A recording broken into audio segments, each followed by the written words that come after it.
Good morning, everyone. It's a real pleasure to be here on such a lovely day, isn't it? I was just thinking as I was driving in here, what a beautiful blue sky there. It's good to be in Gateshead. Mick, Jane, there's your next strapline. It's good to be in Gateshead. But it is good to be here today, and thank you so much to the North East Economic Forum for inviting me here to start today's proceedings. I've spoken at and attended as a delegate many of these previous NEAF events, and I've always found them to be stimulating, constructive, well-balanced, and I'm sure, looking at the programme, that today will follow that pattern. As always, my thanks go to Sovereign, who've brought us here together and have assembled such an excellent set of speakers. Well, as Adam has said, today will be the last formal speech I will give as chair of One North East. In fact, it will be the last speech from anyone at One North East, with our demise rapidly approaching. You'll be pleased to know that I do not intend to offer a eulogy for the agency, nor do I seek to argue, as many have done from all parts of the political spectrum and from many parts of the private and public sector, that the agency should not be abolished. I'm a Democrat. I believe in elections, where the party or parties elected take control and make the decisions. It's the way that democracy works. Yet, once I step down as chair of the agency and it closes, I will continue to argue passionately for structures and for institutions that I believe best serve this North East region and its people.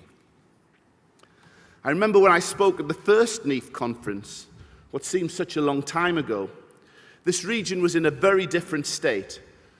During the early part of this century, it's strange when you say that, isn't it? The early part of this century, 2001, 2002, while there was clear evidence of the growing economic activity in this region, it was often haphazard and in many cases did not have the support that it needed.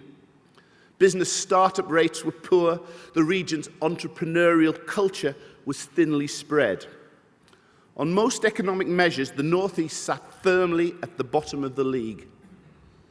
I remember saying at that conference that what I thought was essential were three things: a regional economic strategy that was bold, ambitious, innovative, and had the buy-in of all of the stakeholders in the region, and it would be delivered. A business support system that targeted and helped all types of businesses, from startups to SMEs, to growing indigenous businesses, to multinationals based in the region, and to inward investors who look to locate here. And a focus on stimulating and catalyzing the region's entrepreneurial spirit. Fortunately, many others shared my view. In the years from 2002 to 2009, we saw an exciting time for this region.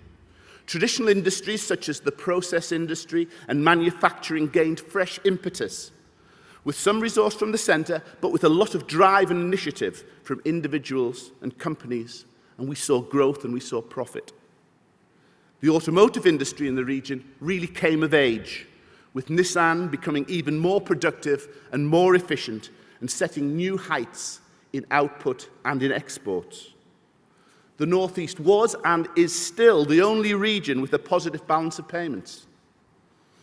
Emerging knowledge-based industries like software, digital, biotech began to flourish and to mature, holding the talented graduates from our 5 universities, or attracting incoming graduates from elsewhere. Investment in physical infrastructure was aligned to these growing sectors, with sites specifically developed for uses in offshore wind, biotechnology, low-carbon vehicles, engineering, and other forms of technology. House prices rose, as did skills levels and educational achievement. We saw the fastest growth of new business startups in any region outside London. Unemployment fell to 4.5%. The lowest level in more than 20 years. And for the first time, the perception of the region was of a representative, vibrant, energetic, and positive place. We knew that it was, but the world started to see it in that way too, through the Passionate People, Passionate Places campaign. We really started to get some traction. As an economist, as an optimist, and as a Mackem, I was delighted. Heady days indeed. Then came the global credit crunch, the recession, the government rebalancing, and the public sector cuts. Just as an aside, wasn't the rebalancing supposed to shift work from the prosperity of the overheated southeast to the regions? Maybe I just got that one wrong. The region now faces some of the most challenging times in my life. Unemployment has returned to the bleak days of the 1990s. In the last 12 months alone, unemployment has increased by 19%. And with the overall employment level back to 11.7% in this region, it's the highest in the UK. We are in danger of creating a generation of young people with no jobs, no prospects, and no hope. If the UK economy as a whole is merely bumping along, you can be sure that the North East is facing negative growth, although I can't be sure because the government has stopped publishing economic activity by region. What we need here are policies to stimulate growth and get business going again, get people back into work. Much of what had been achieved over the previous 10 years is still in place. Nissan is growing, Hitachi is coming, steel is back in Redcar, and the opportunities that the green economy and offshore wind offer are still there, just as long as we can grab them. We know we can do this, but we need, as we did a decade ago, a strategic plan and a vision, albeit this time in 2 sub-regions.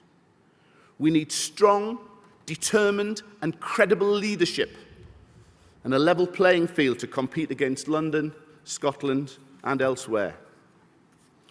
We now have 2 local enterprise partnerships led by 2 very intelligent, able, and committed chairmen. They've good boards and have, or are about to have, able staff. They need more resources. And I know we have the Regional Growth Fund, but I think we all agree, including, I would think, even the chair and the vice chair, that it's taken a long time for the money to reach the recipient companies. But most importantly, the LEPs need our support.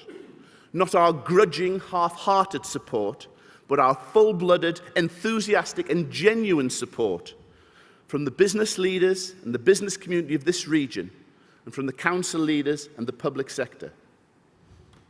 They're the only game in town. If the LEPs don't succeed, the North East doesn't succeed. Believe me, the public and private sectors of Leeds and Manchester have come together, and they will leave us floundering in their wakes if we don't recognise this. No town or city can stand alone in an ever-increasingly global market. If it chooses to do so, it will fail, or if it succeeds, it will be at the expense of its neighbour. We must put aside political differences and personal differences. Our vision and our ambition must not stop at the door of our office or our factory or at the boundary of our own local authority. It must be global. I returned on Monday from a trip to Washington, D.C., where I was part of the Civic Party who re-signed Sunderland's friendship agreement and sister city status with the American capital. Sunderland is the only city in the world that's not a national capital that has such an agreement with DC. I was filled with civic pride that we were there and that my city was given the recognition by Americans of its status and its importance. Of course, I'm old enough to remember the 1960s and 70s when the only twinning arrangement that Sunderland had was a suicide pact with Hartlepool. It's changed. It's changed. We can be a player on the global market. The other highlight of the visit, as well as the signing ceremony, was seeing the new Martin Luther King Memorial. If you go to Washington, you must see the Martin Luther King Memorial.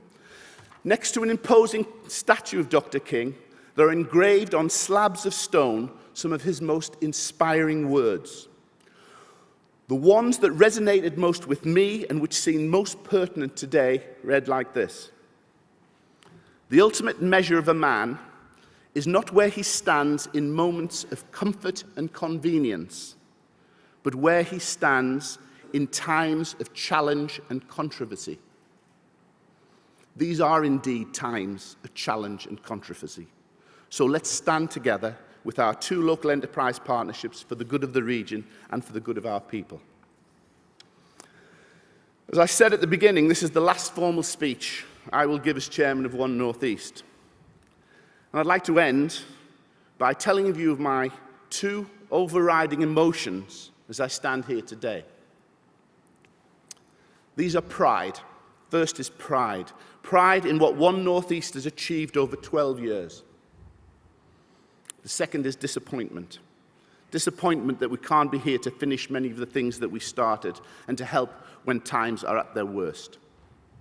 Of course, I'll still be around fighting for the region, its businesses, its people, perhaps wearing a different hat, but believe me, I'll still be fighting. Finally, as they say on Radio 2 Popmaster, can I give some people a little mention? I'd like to thank my 2 predecessors as chair, John Bridge and Margaret Fay. They both had courage, vision, and broad shoulders on which I could stand. I'd like to thank my current board and all that have served on the board over the years. An overriding characteristic of most of them has been that as they entered the boardroom at Stella House, they left behind the sectoral or locational allegiances and made decisions and judgments based on what they believed was in the best interests of the region as a whole. I'd like particularly to mention Alan Clark, and Malcolm Page and Ian Williams and all of the other dedicated and talented staff at the agencies whose great achievements should not be lost or forgotten. Also, our partners and our extended enterprises who help deliver the programs and projects. Thank you. There are too many to mention here this morning, but it's pleasing to see both NAREC in Blythe and CPI at Sedgefield and Wilton confirmed by the Technology Strategy Board as national assets, playing a vital role in delivering the technology and innovation that this country will need in the future. That wouldn't have happened 15 years ago. Over its lifetime, the agency invested $2.7 billion in this region's economy, with the return, according to PricewaterhouseCoopers, and who would argue with those, that for every pound we invested, we got £4.50 of a return. It helped create jobs and businesses throughout the region. And that's not to mention passionate people, passionate places, and its impact on our $4 billion tourism industry. 10% of the economy now is tourism. We wouldn't have seen that 15 years ago. Electric cars, wind turbines, high-tech manufacturing, world-beating software. Yes, I am proud of what has been achieved. A fraction of what we've achieved is out there now. We've published legacy documents which are available through the Association of North East Councils website, northeastcouncils.gov.uk, or, and we've even got our own domain name, onenortheastlegacy.co.uk. You can go and download them. We didn't have the money to print them, so they're all electronic. It's the 21st century. Lastly, to all of you here today, let me say it's been a real pleasure and a privilege working with you over the years. Thank you for your help, your support, your ideas, and the initiatives that you've brought to this region. And thank you for listening to me this morning. On behalf of all of us at One North East, goodbye and good luck.